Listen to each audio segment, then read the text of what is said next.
نحمدہ و نصلی علی رسولہ الکریم۔ دیکھیے، بعض دفعہ انسان کی زندگی میں انسان ایسی کہانیاں سنتا ہے جس سے وہ متاثر ہوتا ہے، کبھی کبھی رونے بھی لگ جاتا ہے۔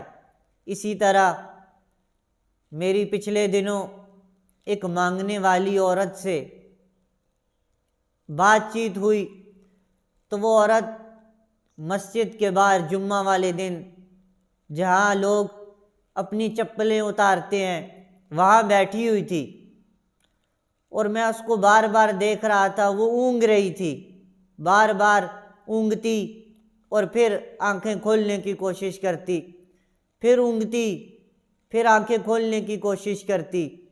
تو میں اس کے پاس گیا، میں نے اس سے پوچھا کہ آپ مانگتی کیوں ہیں، کس وجہ سے؟ کیا آپ کا کمانے والا کوئی نہیں؟ کیا وجہ ہے؟ اور آپ بار بار سو رہی ہیں، پھر اٹھتی ہیں، پھر سو رہی ہیں۔ تو میں نے اس سے تھوڑی بات کی، تو وہ عورت کہنے لگی کہ میں مجبور ہوں، میری ایک ماں ہے اور دو چھوٹی بہنیں ہیں۔ ماں بوڑھی ہے، بیمار ہے، اور دو چھوٹی بہنیں ہیں۔ میں صبح نکلتی ہوں، مانگتے مانگتے شام ہو جاتی ہے، اور پھر گھر میں کھانے پینے کے لیے کچھ نہ کچھ لے کے جاتی ہوں۔ تو میں نے اس سے کہا اگر جس دن کچھ نہ ملے تو وہ کہتی ہے بھوک، پھر بھوکا سونا پڑتا ہے۔ جس دن کچھ مل جائے تو کھا لیتے ہیں، نہ ملے تو بھوکے رہ لیتے ہیں۔ تو پھر کہنے لگی میں اونگ اس لیے رہی ہوں کہ میری طبیعت خراب ہے، میرے سر کو درد ہے، میرے سارے جسم کو درد ہے۔ تو میرے بھائیوں، کہنے کا اصل مقصد یہ ہے، وہ عورت جو چپلوں والی جگہ پہ بیٹھی ہوئی تھی، تقریباً اس کی عمر ہوگی 30 سے 32 سال، کیا اس کی خواہشات نہیں کہ میں اچھا کپڑا پہنوں، میں اچھا کھاؤں، اچھا پیوں، اور میں آج اپنی مستورات اپنی ماؤں سے، اپنی بہنوں سے یہ کہنا چاہتا ہوں کہ آپ بھی عورت ہیں اور وہ بھی ایک عورت تھی۔ آپ چار دیواری میں اچھا پہنتی ہیں، اچھا کھاتی ہیں، اچھا پیتی ہیں، اس کے باوجود آپ ناشکری کرتی ہیں۔ کھانے کے لیے روزانہ آپ کی فرمائش ہوتی ہے اور وہ روزانہ مل بھی جاتا ہے، کبھی گرمیوں کے کپڑے، کبھی سردیوں کے کپڑے، کبھی فلاں پارٹی پہ جانا، فلاں شادی پہ جانا، اور ہزاروں روپے کے 10 20 50 ہزار روپے کے آپ کپڑے پہنتی ہیں، پھر بھی آپ ناشکری کرتی ہیں، پھر بھی آپ کہتی ہیں ہمارے حالات ٹھیک نہیں۔ تو میں نے اس عورت کی باتوں سے میرا دل بڑا پریشان ہوا، اور میں نے یہ سوچا کہ لوگ کتنے پریشان ہیں، کوئی کچھ مل جائے تو کہتی ہے کھا لیتے ہیں، نہ ملے تو پھر بھوک ہے، پھر اس کے بعد اور کوئی حل کوئی نہیں۔ تو اب اندازہ کر لیں کتنے ایسے لوگ ہیں جو راتوں کو بھوکے سوتے ہیں۔ کیا ان کی خواہشات نہیں؟ کیا اس عورت کی خواہشات نہیں کہ میں اچھا کھاؤں، اچھا پیوں؟ کون چاہتا ہے کہ میں کسی سے مانگوں؟ کون چاہتا ہے کہ میں چپلوں والی جگہ پہ بیٹھوں؟ ہماری مستورات، ہماری عورتیں سب کچھ ہونے کے باوجود ناشکری، ناشکری، ناشکری۔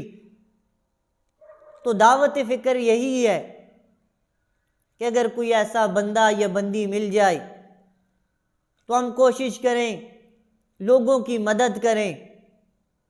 اگر ہماری وجہ سے کسی کے منہ میں ایک نوالا بھی چلا گیا تو ہماری بخشش کے لیے شاید کافی ہو جائے گا۔ سرکار دو عالم صلی اللہ علیہ وسلم نے فرمایا، وہ آدمی جو رات بھر نماز پڑھتا رہے، عبادت کرتا رہے، اور اس کا پڑوسی رات کو بھوکا سو جائے، فرمایا اس کی یہ ساری عبادت اس کے منہ پہ مار دی جاتی ہے کہ یہ تو کھا پی کے عبادت کر رہا ہے اور پڑوسی کا خیال نہیں کر رہا۔ تو میرے بھائیوں، اپنے ارد گرد ایسے لوگ ہر گاؤں ہر شہر میں ہوتے ہیں، ہر قصبے دیہات میں ہوتے ہیں، ایسے لوگوں کی مدد کی جائے۔ زندگی ہے گزر جائے گی، یہاں کوئی امیر ہے تو کوئی غریب ہے، پیٹ ہر ایک کا بھر جاتا ہے، کوئی مانگ کے بھرے یا کوئی جس طرح مرضی بھر لے، پیٹ بھر جاتا ہے، لیکن ہمیں ان لوگوں کی مدد کرنی چاہیے۔ اور یہ میری ویڈیو جہاں جہاں تک پہنچے، کوشش کر کے اپنے گھر کی عورتوں کو یہ بیان، یہ کہانی ضرور سنائی جائے کہ تم تو گھروں میں مزے کر رہی ہو، وہ جو مانگ رہی ہیں، وہ جو بیمار ہوتی ہیں کوئی حال نہیں پوچھتا، تم بیمار ہو جاؤ کبھی ایک اسپتال کبھی دوسری اسپتال، کبھی یہ کھانے کبھی وہ کھانے، وہ بیمار تھی اسے کوئی پوچھنے والا نہیں تھا۔ تو دعوت فکر یہی ہے کہ نماز روزے کے ساتھ ساتھ، ذکر و عبادت کے ساتھ ساتھ انسانیت کی خدمت بھی کی جائے۔ فرماتے ہیں خدمت سے خدا ملتا ہے، تو پھر آج ہم کسی کو 10-20 روپے دے کے کیا خدا کو حاصل نہیں کر سکتے؟ ضرور حاصل کر سکتے ہیں۔ تو یہ بات سنانے کا اصل مقصد یہ تھا کہ ہم ایسے لوگوں کی مدد کریں، نہ کہ ایسے لوگوں کا مذاق اڑائیں، نہ کہ ایسے لوگوں کو ہم برا بھلا کہیں، نہ کہ ایسے لوگوں سے ہم نفرت کریں۔ اور میں نے جس دن سے اس کی یہ بات سنی، میں نے خود کو دیکھا، میں نے کہا ہم بڑے ناشکرے ہیں، اور انتہائی درجے کے ہم بھی اور ہماری مائیں بہنیں بھی، مستورات بھی، یہ ساری بہت زیادہ ناشکری ہیں۔